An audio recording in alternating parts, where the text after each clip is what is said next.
لكل ست بيت بتعاني من الاستانلس بتاع الحوض انه بيغمق او يسمر.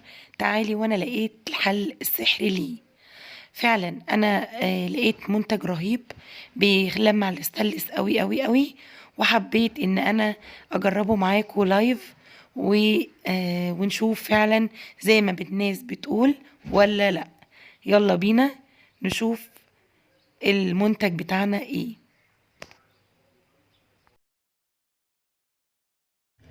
السلام عليكم، ازيكم عاملين ايه؟ النهارده ان شاء الله هنضف معاكم الحوض بتاعي.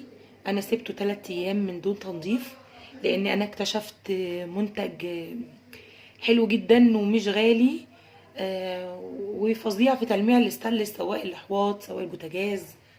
وكمان اكتشفت ليفه رهيبه رهيبه. تعالوا نتعرف الاول على المنتجات. اول حاجه الليفه اهي. انا طبعا فتحتها واستخدمتها في البوتاجاز وجربتها. الليفه دي طريه اهي. والجزء ده كده عامل زي الصنفره. دي انا جايباها ب5 جنيه من محل الصابون. دي انا هستخدمها. تمام. والمنتج ده من ماي واي، اسمه كلين. تاخدوه سكرين شوت اهو. اسمه كلين، منظف وملمع للستانلس. خدوا بقى سكرين شوت، انا مظبطه الصوره اهو. تمام. تالت حاجه معايا هنستخدمها صابون مواعين عادي، اي نوع صابون. ورابع حاجه هنستخدمها، انا ما بستخدمش سلك خالص، الفويل. هنكرمشها كده وهنستخدمها. انا ما بستخدمش سلك مواعين للحوض خالص. وطبعا ده بيرجع لنوعيه الحوض، برضو نوعيه الحوض عامل اساسي ان هو يكون بيلمع.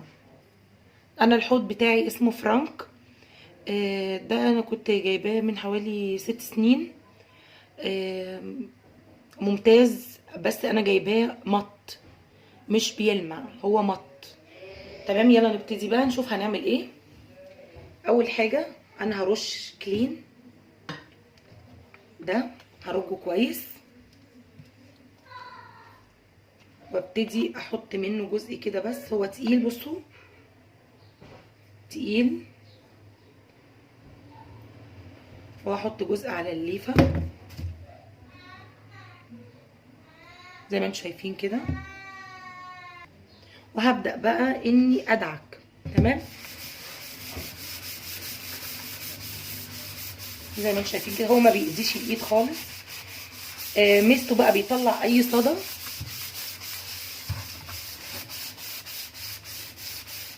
والليفه بقى دي بقى يا جماعه تحفه. بصوا، لو انت مثلا الحاجه عندك متجرحه بتخفي التجريح ده، تخفي تماما. انا كده هعمل لكم جزء وجزء مش معمول عشان نشوف الفرق.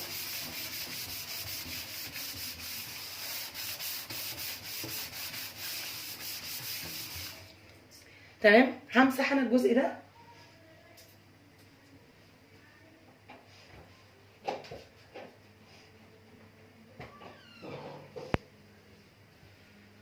بصوا،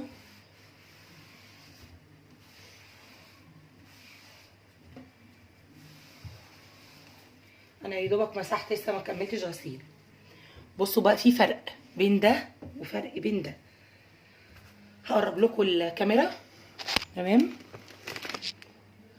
بصوا، مش عارفه بقى هتشوفوها ولا لا. ده طبعا الممسوح وده لا. بصوا، ده اللي مغسول وده الجزء اللي مش مغسول.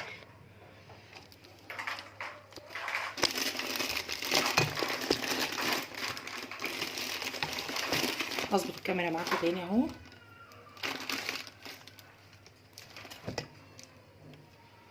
هبتدي بقى اكمل الجزء التاني.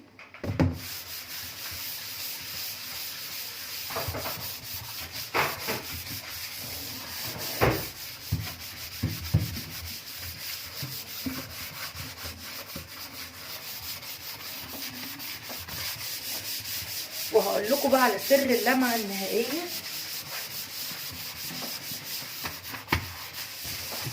حاجه بسيطه خالص.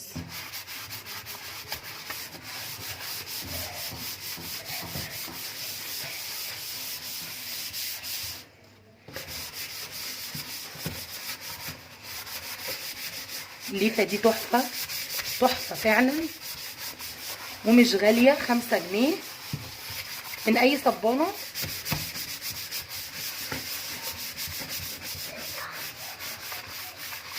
بصوا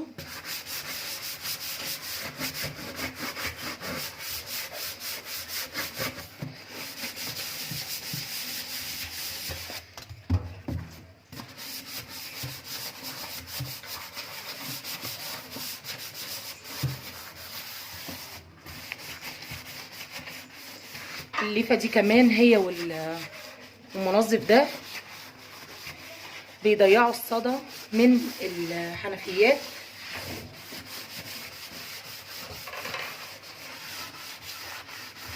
وبتستخدمي الليفه دي اكتر من مره، يعني هي مش بتنعم مثلا. ودي الحنفيه برضو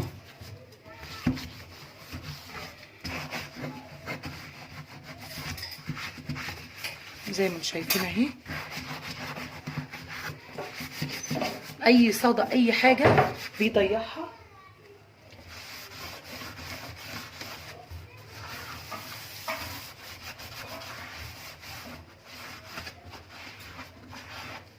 اهو بصوا اللون اللي طالع. الكاميرا مش مبينه اللون، هو اللون لونه رصاصي مش ابيض. هبتدي بقى اغسل معايا الليفه اهي، وبعصرها كويس وبشيلها تنشف لغايه ما باجي استخدمها تاني. هشطف واقول لكم هنعمل ايه.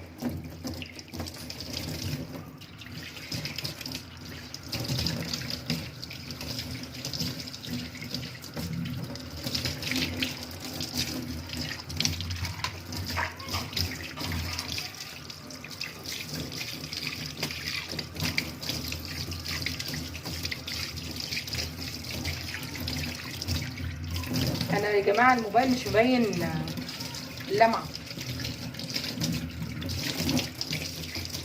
الحوض قدامي رهيب وتحفه. بصوا كده انا شطفت خلاص تمام. هقول لكم بقى هنعمل ايه دلوقتي. انا هحط شويه صابون من ده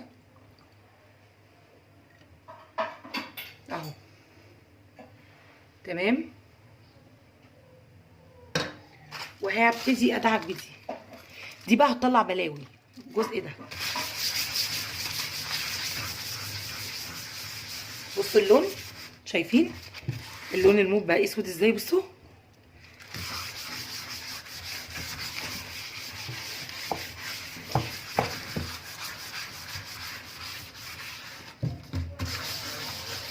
شايفين عامل ازاي؟ وهندعك برضو كله هنا كده، والجناب وكله كل الجناب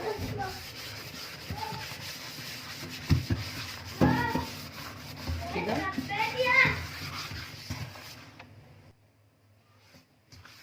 بص اللون عامل ازاي اللي طلع من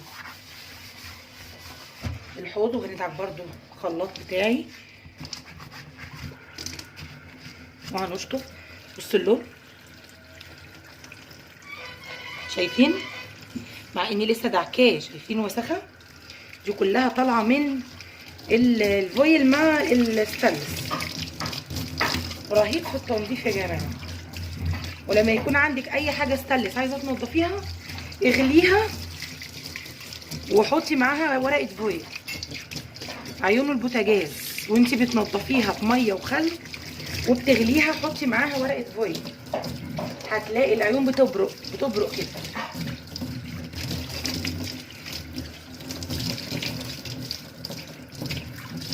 الخطوه النهائيه بقى بتاعتنا اللي ما تخطرش على بال حد بقى، وهي الصابونه بتاعت الوش دي. اي صابونه. هنجيب الليفه بتاعتنا عاديه خالص وهنرغيها بالصابونه دي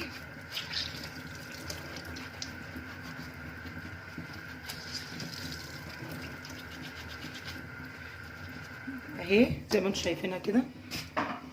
وابتدي امسح بقى، اغسل كده بقى. خلاص دي كده ايه الوش النهائي.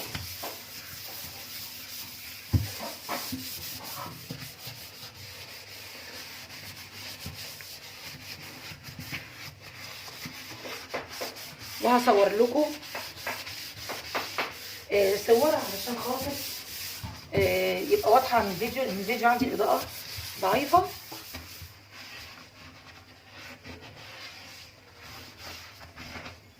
وبرده بنغسل الخلاط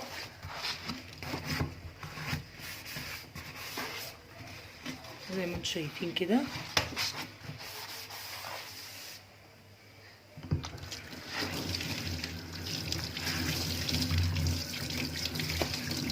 هبدأ بقى اشطف.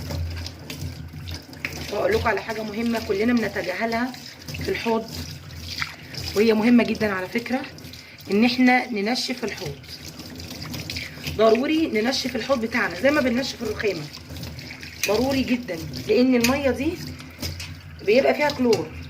الميه بتاعت الحنفيات فيها كلور، فالكلور طبيعي بيصفر الاستانلس بالذات. فلو سيبنا الحوض كتير مبلول، يعني بعد ما نخلص المواعين مثلا نروح منشفينه، مش هنخسر حاجه يعني،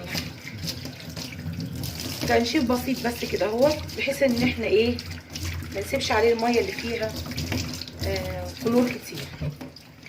كده انا خلصت تمام. اي حته عندي بنشف بيها كده.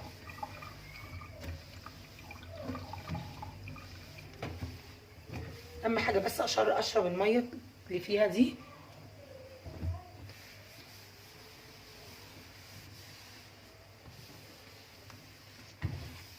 انا دايما بحب انضف الحوض بتاعي وانشفه كده، مسيبش فيه ميه خالص.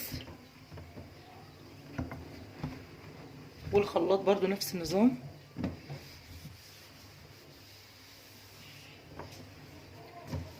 يفضل الحوض يلمع على طول وجديد، اكني لسه شارياه. اقرب لكم منه الكاميرا وهوريه لكم عامل ازاي. بس بنشفه الاول كده معاكم نشوف عامل ازاي. بعد ما بنشف الحوض، الفوطه بقى دي يا جماعه انا جايبه منها باكيته فيها 5 ب 35 جنيه. بصوا تحفه بقى دي في التنشيف، رهيبه رهيبه بمعنى الكلمه. تشرب اي ميه اي حاجه عندك بتشربها. اوريكم دلوقتي الكيس عامل ازاي. بصوا ده الكيس، ده الكيس بتاعها لو حد هيسأل عليها في اي محل ادوات منزليه اهي. حلوه جدا للتنشيف. الكيس بيبقى فيه 5 ألوان.